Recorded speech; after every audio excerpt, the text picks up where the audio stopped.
America and her allies fear Islamic jihadis aim to make the Horn of Africa their new haven. They want to stop them before they get there. We choppered out to a French Navy frigate. This high-tech operation is costing billions. But is this really the way to fight the war on terror in Africa, or are they just mucking about in boats? We're 60 miles out on the Lafayette. This is all part of their patrols just outside the Bab el-Mandeb Straits between Yemen and Djibouti, the coast of Africa.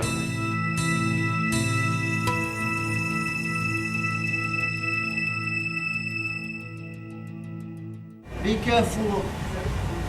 We spotted a traditional Arab boat called a dhow. French special forces gave chase, searching for weapons. This is the boarding team, and they're going to approach the dhow.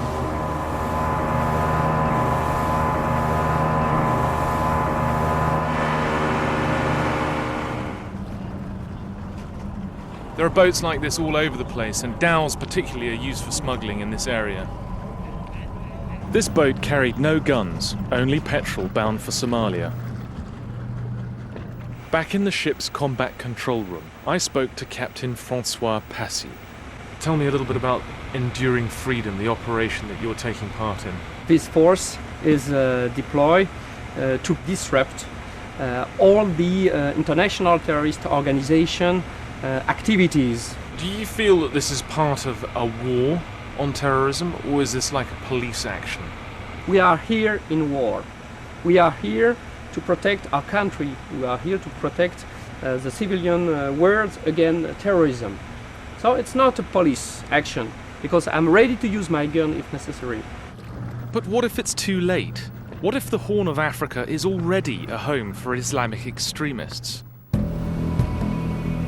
We hitched a ride on an aid flight into Somalia, a country which imploded 14 years ago. I returned here many times to watch as it tore itself apart. A UN military mission failed to end the violence. That was 10 years ago. And then the world washed its hands of Somalia. We landed at a bush airstrip outside the capital Mogadishu, now among the most dangerous places on earth.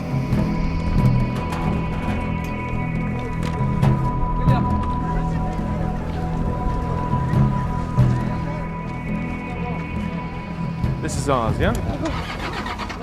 It's rather convenient. Smoked glass windows. Very few foreigners dare venture beyond this point. We were the first Western journalists to enter Mogadishu for months. To stay alive, we relied on my old friend Duguf, who met us with plenty of firepower. We're driving into town. 10 guns, 3 heavy machine guns, AK-47s, and some rather heavy guys in the back. Since 1991, war and famine have killed 500,000 people here. A transitional government was formed recently to end the chaos. This is opposed by the warlords in Mogadishu, and now a fresh civil war looms. We had to film secretly out of the windows so as not to anger the militias. Ambushes are common along this dirt road. There's no law and order, only gun rule and extortion.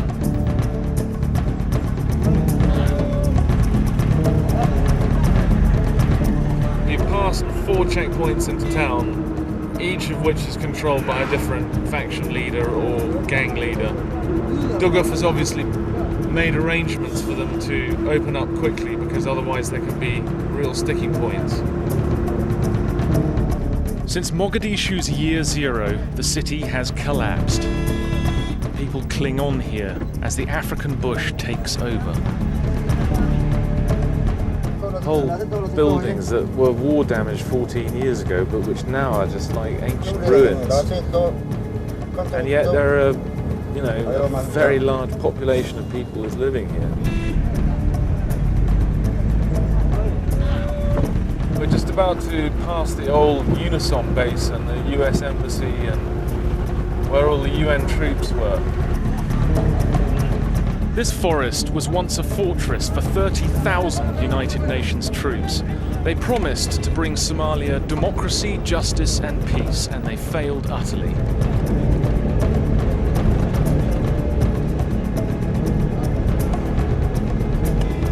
Our fixer Dugov said if we walked the streets, we'd be killed.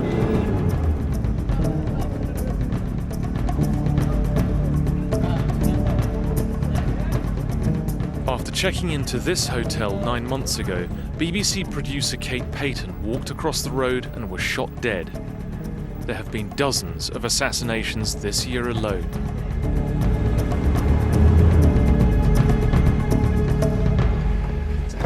Okay, here we are at Shamo's. Hopefully a safe haven.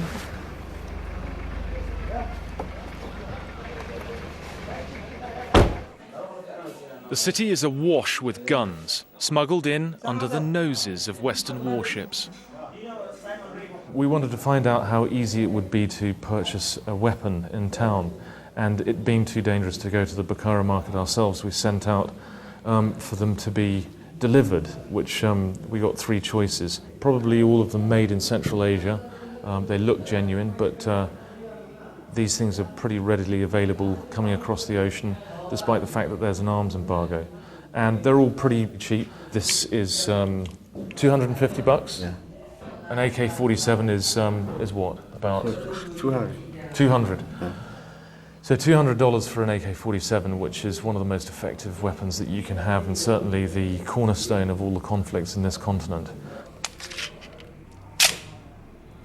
How much does a grenade cost? The hand grenade, less than $10.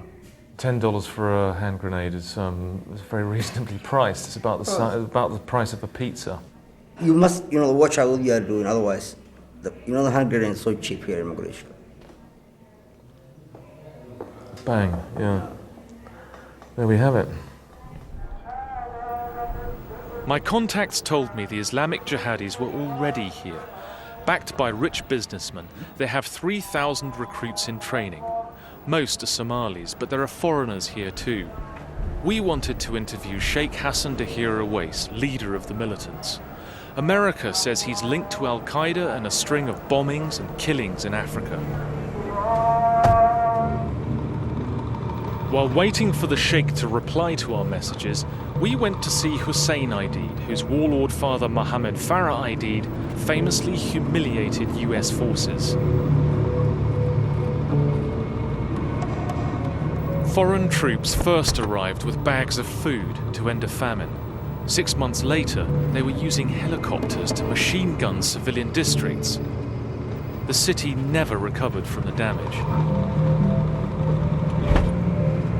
This is the area where the so-called Black Hawk Down battle occurred on October 3rd, 1993. 18 US Special Forces were killed, and later the Americans boasted that 1,000 Somalis were killed. Well, as it happens, most of them were civilians. Wreckage from the battle still litters the road. Memories haven't faded either, which is why America and her allies can't return to Mogadishu. When the movie Black Hawk Down was first shown here, a man in the audience got up with an AK-47 and opened fire at the screen. Hello, how are you? Good, how do you? Hello, how do you do? Okay, here we go. Hello. After the Americans abandoned Somalia, the elder Aidid took a bullet during a clan fight. He died in this house. Yeah. Yeah, you can leave that, yeah? You can hold that.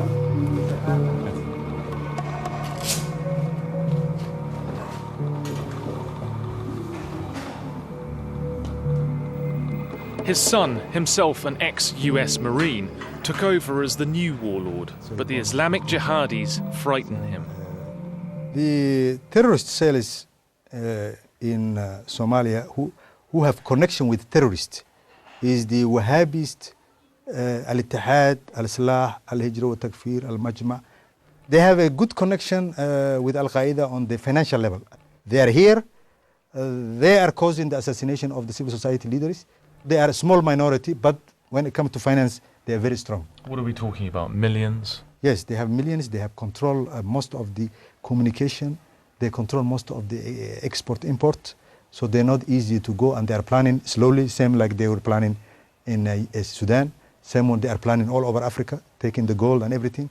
And they want land and resource. They want, the reason is their supporters are giving this money is to have resources. So what Washington and the West dismissed as a nasty African backwater they could forget about has come back to haunt them. Not even warlords like Aidid are safe. You have been the target of an assassination attempt yourself. 9 times. 9 times? I survived the 9 times. 9 extremist assassinations? Last 9 years. Right. Yes, 1 average of the year. Mines were planted in front of my house. And car in front of me blew up where my whole security perished. Are you in any way scared that you're going to be targeted again? Definitely. That scare is there. That's why I'm even inside my house I'm wearing bulletproof. You're wearing a flak jacket? Yes. Inside the house? Yes, Has that got a plate as well? Yes. And I was wondering. Yes. So security is serious. Thank you very much for saying. Thank you, Ali. That's great. Yeah, you got all of your chaps ready? Yes. Okay. Yeah. Yeah, I'm making sure, especially after everything he said, that that we've got our full security complement waiting for us as we get outside. I mean, if that didn't put the wind up me, then nothing will. Where are we? Yeah?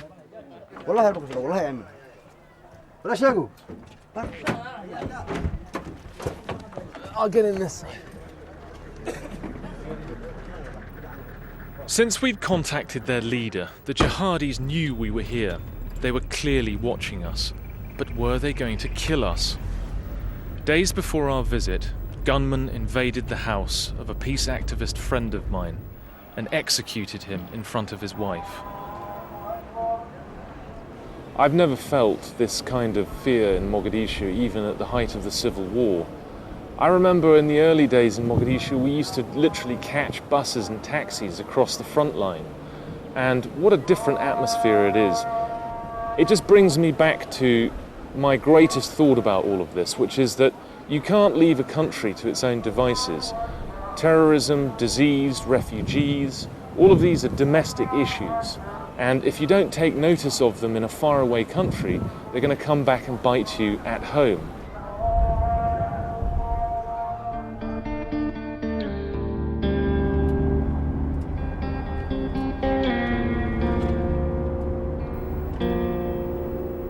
Waiting for the militants' next move, we travelled to see what was happening outside the city. The West aims to contain Islamic extremism by building a wall around Somalia. But battleships and helicopters are not winning this war.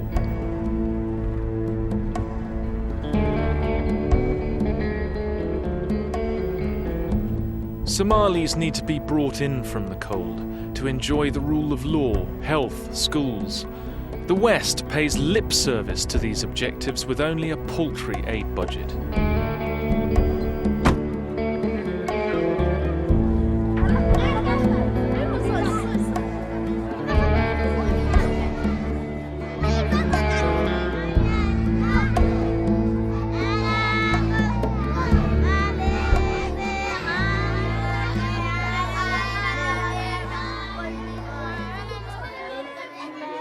How many children are here?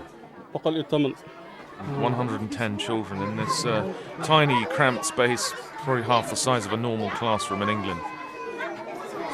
And do any of these schools get funding from elsewhere, or are they all funded by the community?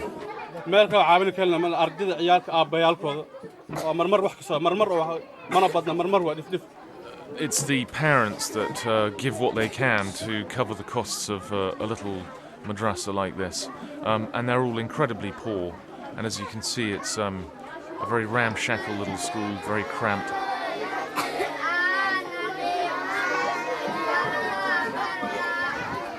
This little boy is writing verses or surah of the Quran with ink made from charcoal crushed up in water. He may have limited understanding of what it actually means, but he knows the script. And this is what all the kids will learn here. And when he's written the verse, it'll be washed off and written again, and these tablets will be used year after year. It's a central part of Islamic culture in Somalia as elsewhere in Africa.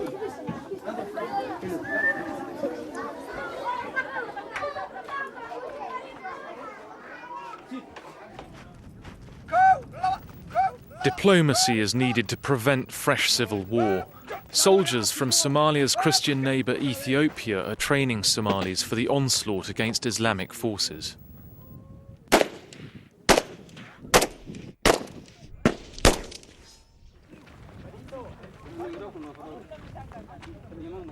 Here there are Ethiopian instructors talking in Amharic, giving instructions to each other and also to their Somali recruits. The people in Mogadishu who oppose the government say that they don't want to have Ethiopia involved. These forces are loyal to President Abdullahi Yusuf, head of Somalia's transitional government. The international community supported his appointment, but since then has given him almost no help. This has forced him to turn to Ethiopia, Somalia's old adversary, a recipe for war, not peace. We drove to see the president, where he's massing his forces in Johar, north of Mogadishu. Time is running out. The militants in Mogadishu have called President Yusuf the devil and declared jihad. Tell me, Mr. President, what are the consequences going to be if the international community does not give you the support to establish the government? It seems that the Americans are hesitant to come back to Somalia to help with this government. But they have to understand that they were humiliated by a small faction, not the whole population of Somalia. So to banish the whole Somalis because of that happening, I think is not good policy. If the international community don't want to make peace in Somalia, this means they are supporting terrorists. Do you fear conflict in the next few months? Of course, if we will be attacked, we will defend ourselves. This is obvious. The tide is running against the president and his army. These are the ruins of an old state secular school. In the war, schools like this were destroyed. An entire generation of kids missed out, became fighters or died. Now, money from Arab states is flowing in for religious schools. When people talk about the rise of extremism in a country like Somalia, really, there's no alternative for kids other than to go to a school which is offering an Islamic curriculum, because there is no alternative.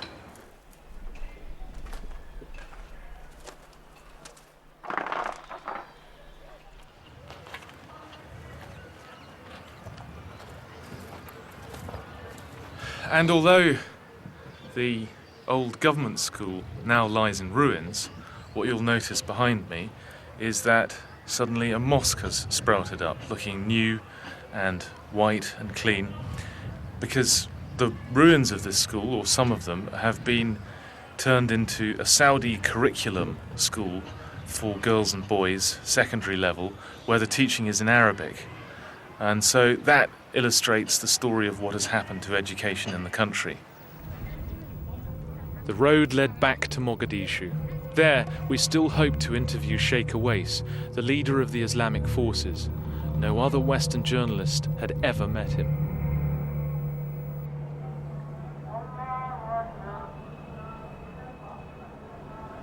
Can you hear me now? Hello, can you hear me, sir?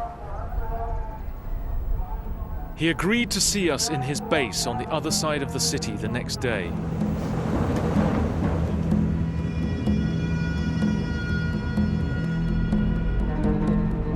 As our guards loaded their weapons, I wondered if we were driving into a trap.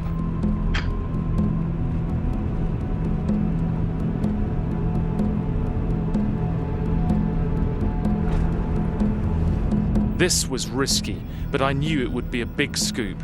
Awais is chairman of the Al-Qaeda surrogate Al-Ittihad al-Islamiyya, the most senior militant in the Horn of Africa.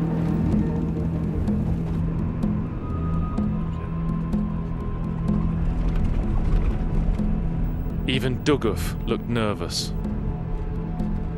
This is Awais' stronghold. Next door to us, a sermon blared out from a new mosque. It was erected over an old Italian cemetery. Awais' militias had dug up the Christian graves and thrown away the bones.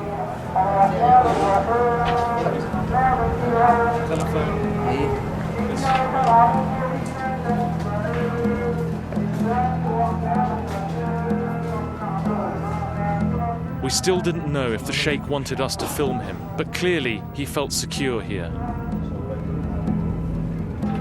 I'm Aidan Hartley, Channel 4, and this is James Brabazon. What we would like to talk about is his organisation. This is an opportunity for the Sheikh to state his side of the story. Specifically, the Americans have accused your organisation, Al-Ittihad al-Islamiyya, of links with Al-Qaeda. Is this true or not? أنو ما إهنين دمبيلة أو دمبيلة كبارة ما إهي لكن معنا سياسي أو مضي سو وهالله. He says, I'm not a criminal. I advocate for the religious beliefs of my people. And he feels that the West is implacably opposed against his rightful beliefs. And he says, my main belief is to establish an Islamic government for Somalia. Would you like to see the Islamic government that you want to create in Somalia existing elsewhere in Africa? الدنيا كلها كجعلها إن الإسلام كوجاني يعني قارها نوع علامتنا ولا كلا نوع علامتنا لكن وطن كيجا وحي مناسبة مبادئ الإسلام كنا كينيسو أيام ربنا إنا كلنا. He says very clearly that he'd like to see Islamic government not only in Africa but across the whole world. So he's very clear about that, which is refreshing.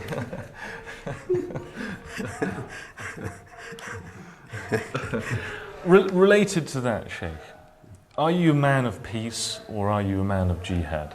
نبض وح كميدا دقالك نبض بكميدا أوركا يعني both of them هذي نبض مناسب تهانا نبض عن وحكودين هذي دقالك مناسب يهانا دقالك حكودين.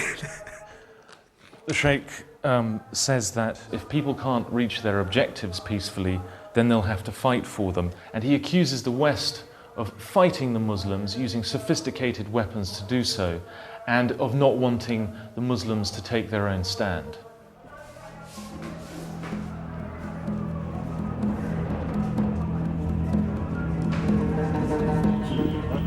Outside, a gun-wielding guard shoved my producer and ordered him to stop filming. No pictures there. No? Okay. Some people were very unhappy about us being here. The message was clear. Thank you very much once again. Thank you. It was time to go.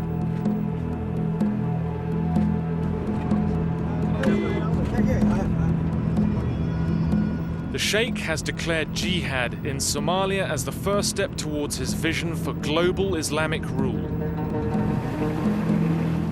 After 9/11, America feared Somalia would become a haven for Al-Qaeda and its ideology. Now that fear is being realized. Next Saturday from 6, Unreported World visits Gaza as Israeli forces complete their withdrawal.